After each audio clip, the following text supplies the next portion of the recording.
দেখো এটা ক্লাস 8-এর প্রথম কোয়েশ্চেন ব্যাংকের পেজ আমরা প্র্যাকটিস করছি। সবাইকে প্র্যাকটিস করা দরকার, যারা করো নাই তারাও করবে।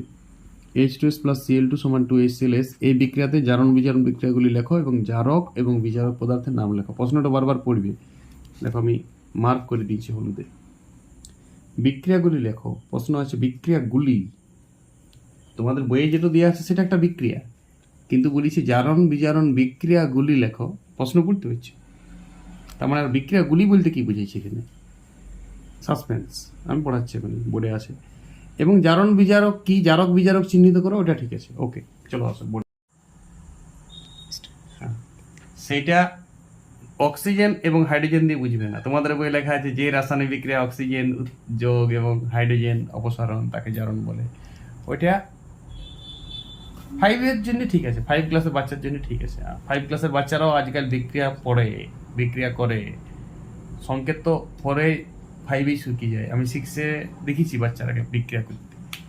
তো এখন এই বিক্রিয়াটাতে এই সমীকরণটা সমান দিয়ে আছে। দেখো এই সমীকরণটাতে আমাকে জারক বিজারক কি করে চিহ্নিত করবো সেটা আছে। দেখো দেখো এইখানে মনে রাখবে তুমি সালফারের জারণ সংখ্যা, তুমি কিছু কিছু জারণ সংখ্যা মনে রাখতে হবে। যেমন অক্সিজেনের জারণ সংখ্যা -2, এটা ফিক্সড। 9 নম্বর মৌল ফ্লোরিনের জারণ সংখ্যা -1। তোমাকে যদি কোনোদিন হাইড্রোজেনের জারণ সংখ্যা দেয় +1, কিন্তু অক্সিজেনটাকে মনে রাখবে। অনেক সময় হাইড্রোজেনের চেঞ্জও হয়, কিন্তু অক্সিজেন চেঞ্জ হবে না অত সহজে। আর সোডিয়ামের +1, ক্লোরিনের -1, এইসব জারণ সংখ্যা দিয়ে সালফার টালফার করতে যাবে না। ওইটা যোজ্যতাটা, এটা যোজ্যতা থেকেই জারণ সংখ্যা আসছে। যারা ঋণাত্মক মৌল তাদের ঋণাত্মক জারণ সংখ্যা দিই, ঋণাত্মক যোজ্যতা দিয়ে দেখায়। আর যারা ধনাত্মক মৌল, নিশ্চয়ই জানো ধনাত্মক কোনটা, নিষ্ক্রিয় মৌলের যেগুলো আগে আছে। যেমন তুমি নিষ্ক্রিয় মৌল, যেমন নিয়নের আগে কি আছে? নিয়নের আগে আছে ফ্লোরিন, অক্সিজেন, এগুলো ঋণাত্মক মৌল। তাদের এদের যোজ্যতাটাকে আমি জারণ সংখ্যা বলি। যেমন অক্সিজেনের জারণ সংখ্যা -2, ফ্লোরিনের জারণ সংখ্যা -1। আবার দেখো সোডিয়াম নিষ্ক্রিয় মৌলের পরে আছে, তাদের ওগুলা ধনাত্মক মৌল। তাহলে ধনাত্মক মৌলগুলোর জারণ সংখ্যা, সোডিয়ামের যেমন +1, যোজ্যতাটা দিই, প্লাস দিয়ে দিই এবং যোজ্যতাটা দিই। কথা বুঝে এসছো? এইটা জারণ সংখ্যা। তোমাকে জারণ সংখ্যা এখানে ঝট করে বুঝাইতে হবে এই চ্যাপ্টারটা করতে গেলে, নাহলে তুমি এরকম করো না। এভাবে পড়াশোনা করতে হবে না। দেখো হাইড্রোজেনের কত? +1। তাহলে আমি হাইড্রোজেনেরটা এখানে 2খানা আছে পরমাণু, তো +2 লিখব। কথা বুঝে আসলে? সালফার তাহলে -2 হবে। আবার বলছি, দেখো কিভাবে কথা বললাম। হাইড্রোজেনটা +1 হবে, এর অধিকার। সালফারটাকে তাইলে -2 বসাবো। সালফারের পরিবর্তনশীল যোজ্যতা আছে। সালফারের তুমি যখন যেমন টোটালটা 0 করতে হবে, এইটাকে যৌগ, এর টোটালটা 0 করতে হচ্ছে। কথা বুঝলে? হাইড্রোজেন সালফাইড গ্যাস বটে, এটা টোটালটা একটা যৌগ, তো তার টোটাল জারণ সংখ্যাটা 0 হবে। দেখো ক্লোরিন পরমাণু একাই আছে ক্লোরিন গ্যাস হিসেবে, তাহলে এই জারণ সংখ্যা 0। একা যদি থাকে কেউ, তার জারণ সংখ্যা 0 হয়। হাইড্রোক্লোরিক অ্যাসিড, দেখো একটা যৌগিক পদার্থ, বুঝতেছো? তাহলে এই জারণ সংখ্যা বসবে মানে আমি ক্লোরিনের -1 বসাবো, কিন্তু যেহেতু 2টা ক্লোরিন আছে তো -2, 2টা হাইড্রোজেন আছে তো +2, কারণ মাইনাস প্লাসে 0 করতে হবে। দেখো টোটালের উপর 0 হচ্ছে যৌগটাতে। আর সালফার একা আছে তো সালফার 0। এইভাবে তুমি জারণ সংখ্যা বুঝাইতে হবে। প্রচুর বিক্রিয়া প্র্যাকটিস করতে হবে। এটা ঝটক হবে, আমি যত বুঝাইলাম তত তোমার দেরি হবে না। 1-2 সেকেন্ডের মধ্যে জারণ সংখ্যা বুঝাইতে পারবে যারা প্র্যাকটিস করিছো। যারা 5-6 থেকে ছোটদের রসায়ন পড়ছো, তাদের কাছে জারণ সংখ্যা বোঝাটা কোনো বিচিত্র নয়। যোজ্যতা তো তোমরা মুখে মুখে জানো।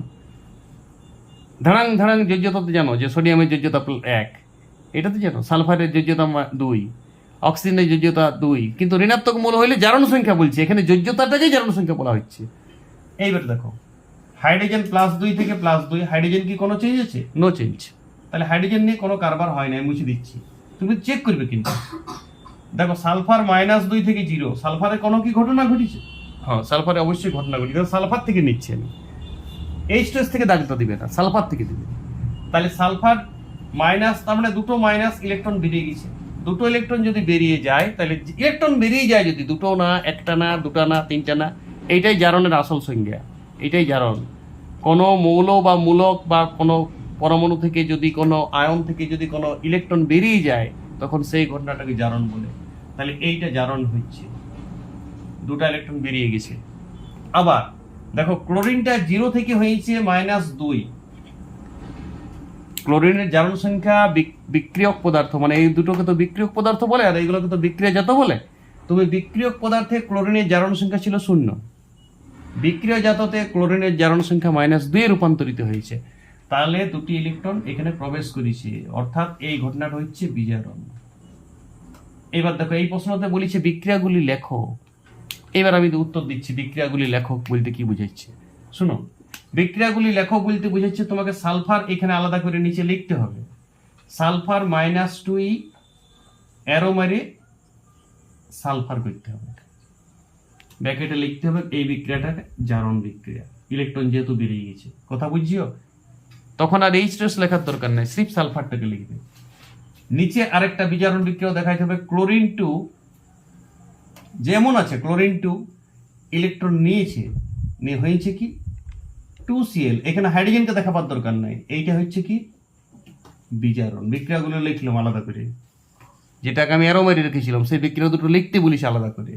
আর তারপরে বলছে জারক বিজারক চিহ্নিত করো। শুনো, ঘটনাটার নাম জারণ, আর এখানে প্রশ্ন করছে ক্লাস 8-এর স্টুডেন্টস, খুব ধ্যান দিবে। আমি শুধু ক্লাস 8-এর স্টুডেন্ট এটা বলেই নাই, এটা তোমাকে একদম ফাইনাল পড়াই দিলাম, জারণ বিজারণ আপ টু 11-12, ঠিক আছে? তাহলে এখানে জারক কোনটা মনে রাখবে, যেটা জারণ হয় ইয়াকে জারণ করাচ্ছে কে, ইয়াকে জারিত করছে কে, পাশের মৌলটি। এই যে দুখানা ইলেকট্রন ছেড়ে দিচ্ছে, সেই দুখানা ইলেকট্রনটা ছেড়ে দিতে পারছে কার সৌজন্যে? তার পাশের যে বিক্রিয়ক পদার্থ আছে সে নিচ্ছে বলে। এ যদি না নিত এই ইলেকট্রন দুটোকে, তাহলে এর ক্ষমতা ছিল ইলেকট্রনগুলো বাতাসে ত্যাগ করে দিবে? আকাশে বাতাসে ইলেকট্রন ত্যাগ করা যায় না, কেউ নিতে হবে সামনাসামনি। সামনাসামনি ওর তো বিক্রিয়ক পদার্থ দুজন, হাইড্রোজেন সালফাইড এবং ক্লোরিন।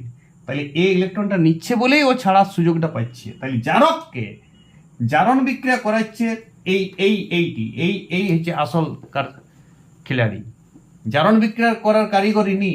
ফলে জারক হচ্ছে ক্লোরিন Cl2। কথা বুঝে এসছে? এবার দেখো বিজারণ কোথায় হচ্ছে, বিজারণ হচ্ছে ক্লোরিন থেকে এই ক্লোরিনটা, সেই ক্লোরিনের ইলেকট্রনটাকে দিচ্ছে কে? Hydrogen sulphide, not sulphur. তখন পুরোটাই লিখতে হবে। তাহলে এখানে বিজারক কে? বিজারক। দেখো ঘটনাটার নাম বিজারণ, ঘটনাটা হচ্ছে বিজারণ, তার পাশের মৌলটা বিজারক। ধ্যান দিবে সবাই, ধ্যান দিবে, সূক্ষ্ম আর তীক্ষ্ণ হবে, ব্রেনটাকে প্রেসার দিবে, বুঝে যাবে, প্র্যাকটিস করবে। এই বিক্রিয়াটা শুধু আমি কোয়েশ্চেন ব্যাংকে ছিল বলে দিলাম, তোমাকে মিনিমাম এই টাইপের তোমাকে অন্তত 20খানা বিক্রিয়া প্র্যাকটিস করতে হবে। কোথায় পাবে বিক্রিয়া? ভৌত বিজ্ঞান বই দেখবে, খোলা যায়। তোমাদের যে 8-এর বইটা আছে সেখানেই 7খানা আছে, অনুঘটক দিয়ে আছে, চাপে দিয়ে আছে। এই চ্যাপ্টারেরই বিক্রিয়া নিতে হবে এমন কিছু না, আর অন্য চ্যাপ্টারও নিতে পারো। আর একটা কৃপা ধ্যান দিবে, অ্যাসিড ক্ষারের কোনো বিক্রিয়াতে জারণ বিজারণ হয় না, এটাও ধ্যান দিবে। তাহলে এখানে বিজারক কেমন না H2S।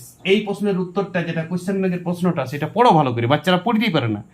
জারক বিজারক দেখান দিল ওইটাই উত্তর ভাবছি, তার আগের লাইনটা পড়তে পারে না। রিডিং স্কিল নেই বাচ্চাদের আজকাল, কোনো একটা লাইন ওকে পড়তে দেবে, ঠিক করে পড়ে মানেটা বুঝতে পারে না। প্রশ্ন বুঝান দিতে হয়, উত্তর তো পরে। ছাত্রকে আমি দেখেছি প্রশ্নগুলো বুঝাই দিতে হয় আজকাল। আমি যদি বলি 5বার পড় রে, 5বার পড়ে, তাও প্রশ্নটার মানে বুঝতে পারে না। এত বাজে রিডিং স্কিল এই জেনারেশনটা, যেটাকে জেনজি বলা হচ্ছে, গোষ্ঠীর টাক জেনজি।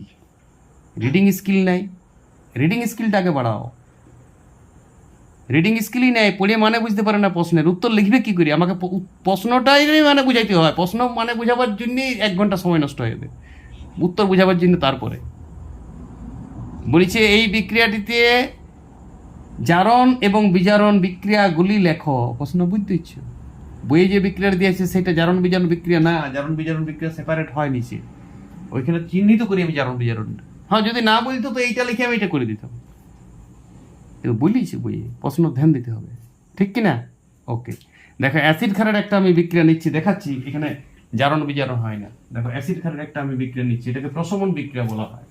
অ্যাসিড ক্ষারের যে কোনো বিক্রিয়া নাও, দেখো তুমি আরো ক্লিয়ার পাবে, জারণ বিজারণ হয় না। আমি একটা অ্যাসিড ক্ষারের বিক্রিয়া নিচ্ছি ইন্ডিভিজুয়াল, ধরো NaOH আছে, এটা একটা ক্ষার জানো, হাইড্রোক্লোরিক অ্যাসিড HCl। এটা একটা অ্যাসিড। আচ্ছা H2S উপর নিচ্ছি, মজা লাগবে। H2S উপর সালফিউরিক অ্যাসিড আমি এইখানে দেখাচ্ছি, এক লাইনে দেখাই। উৎপন্ন হচ্ছে সোডিয়াম সালফেট, ব্যালেন্স করবো একটু পরেই, আর জল উৎপন্ন হচ্ছে, ঠিক আছে? সোডিয়াম সালফেট আর H2O, ব্যালেন্স যদি নাই তো ব্যালেন্স করে নেবে, ঠিক আছে? একটা এইচ বাড়তি আছে। আচ্ছা সোডিয়াম বাইসালফেট করে দাও, কোনো ব্যাপার নেই, এটা NaHSO4 বুঝলো, সোডিয়াম বাইসালফেট NaHSO4 আর H2O, ঠিক আছে, ব্যালেন্স হয়ে গেছে, এটা সমান দিত, এটা সোডিয়াম বাইসালফেট, কোনো ব্যাপার নাই। দেখো এবারে এটা আমি জারণ বিজারণ ব্যাখ্যা করছি, কি করে জারণ বিজারণ হয়েছে। এখন আমি জানি না জারণ বিজারণ হয় কিনা, চেক করি। দেখো তোমাকে জারণ সংখ্যা বসাতে বলেছি, প্রথম অক্সিজেন -2, সোডিয়াম +1, হাইড্রোজেন +1, ঠিক আছে, 0 হয়ে গেছে টোটালটা। ওকে, এইখানে দেখো এইটা মজা খুব, দেখো সালফিউরিক অ্যাসিড আমি কার জারণ সংখ্যা আগে বসাবো, H2SO4, অবশ্যই অক্সিজেন, তাহলে অক্সিজেন 4খানা আছে, এমনিতেই 2 হয়, তাহলে 8 হবে মাইনাস। এবার আমি হাইড্রোজেনটাকে +2 বসাবো, দেখো এর আগের বিক্রিয়াটা সালফারকে আমি -2 দিয়েছিলাম, এইখানে তুমি সালফারকে +6 করতে হবে, তাছাড়া উপায় নেই, কথা বুঝছো। সালফারের জারণ সংখ্যা +6, টোটালের উপর নাইলে শূন্য হবে না। এইদিকে দেখো সোডিয়াম +1, হাইড্রোজেন +1, হ্যাঁ, অক্সিজেন -8, তাহলে সালফার +6 হয়েছে, অক্সিজেন -2, তাহলে হাইড্রোজেন +2। এবারে দেখো জারণ সংখ্যা আমি চেঞ্জ দেখবো কোথায়, জারণ সংখ্যা কিন্তু বোঝানোটাই আসল কাজ, মনে রাখবে এই চ্যাপ্টারে। সবাই ভাবছি এর পরেরটা আসল কাজ, এর পরেরটা না, এইটা আসল কাজ আমি করে দিয়েছি, আসল কাজ শেষ হয়ে গেছে, জারণ সংখ্যা যদি বুঝাইতে পারছো তো আসল কাজ শেষ। এবার দেখো সোডিয়াম +1 থেকে +1, টচ মারো, নো চেঞ্জ। কটা পরমাণু আছে গণন না তুমি, সোডিয়াম আছে, অক্সিজেন আছে, হাইড্রোজেন আছে, সালফার আছে, 4টা, 4বার দেখবো। দেখো অক্সিজেন -2 আর এখানে -8, -10, দেখো অক্সিজেন -8 থেকে -8, -2 থেকে -2, তাহলে অক্সিজেনও চেঞ্জ হয়নি। হাইড্রোজেন +1 থেকে +1, হাইড্রোজেনও চেঞ্জ হয়নি জারণ সংখ্যা। আর কে বাকি রইল, এখানে দেখো +2 থেকে এখানে +2, চেঞ্জ হয়নি, হাইড্রোজেনের কোনো চেঞ্জ নাই। এখানে সালফার দেখো, সালফার +6 থেকে এখানেও +6, সালফারও চেঞ্জ নেই, তাহলে কোনো পরমাণুরই জারণ সংখ্যা চেঞ্জ হয় নাই। অ্যাসিড এটা ক্ষার, এটা অ্যাসিড, এটা সোডিয়াম হাইড্রোক্সাইড, কস্টিক সোডা, তীব্র ক্ষার, এটা তীব্র অ্যাসিড, বিক্রিয়া করে সোডিয়াম বাইসালফেটে জল উৎপন্ন হচ্ছে, লবণ জল, প্রশমন বিক্রিয়া। প্রশমন বিক্রিয়াতে কোনো জারণ বিজারণ, কোনো জারণ বিজারণ হয় না, এটা খুব ইম্পর্টেন্ট জিনিস, যে এমন কোন বিক্রিয়াগুলোতে জারণ বিজারণ হয় না, তুমি বলবে অ্যাসিড ক্ষারের কোনো বিক্রিয়াতে জারণ বিজারণ হয় না, বাকি পৃথিবীর সব বিক্রিয়াতে কি হয়, জারণ বিজারণ হয়। ক্লাসটা ভালো করে ধ্যান দিবে, এটা ক্লাস 8-এর স্ট্যান্ডার্ড। ওই অক্সিজেন যুক্ত হয়ে জারণ আর হাইড্রোজেন অপসারিত হয়ে জারণ, ওই যুগ শেষ, ওইটা পড়ারই দরকার নেই। যদি এমসিকিউ পড়ে, কোশ্চেন ব্যাংকে কোনো কোশ্চেন পড়ে, তখন করবে উত্তরটা, কিন্তু জারণ সংখ্যাতেই জারণ বিজারণ পড়তে হবে। তোমাকে তো আমি প্রথম 20 হাইড্রোজেন হিলিয়াম 6 থেকে পড়িছো, তুমি যোজ্যতা তুমি 6-এ রেডি করেছো, তাহলে আজকে যদি যোজ্যতা জেনে গেছো প্রথম 20টা মূল্যে, তাহলে তুমি জারণ সংখ্যা দিয়ে জারণ বিজারণ ব্যাখ্যা করতে শিখতে হোক তোমাকে, এটা তোমার করতে হোক তোমাকে, এটা ব্যাস। সবাই সচেতন হও, পড়াশোনা করো, প্রচুর প্র্যাকটিস করো, 20টা বিক্রিয়া প্র্যাকটিস করো, তার মধ্যে কিছু অ্যাসিড ক্ষার আসছে তা আসুক, কোনো যায় আসে না, 20টা বিক্রিয়া প্র্যাকটিস করো। ওকে।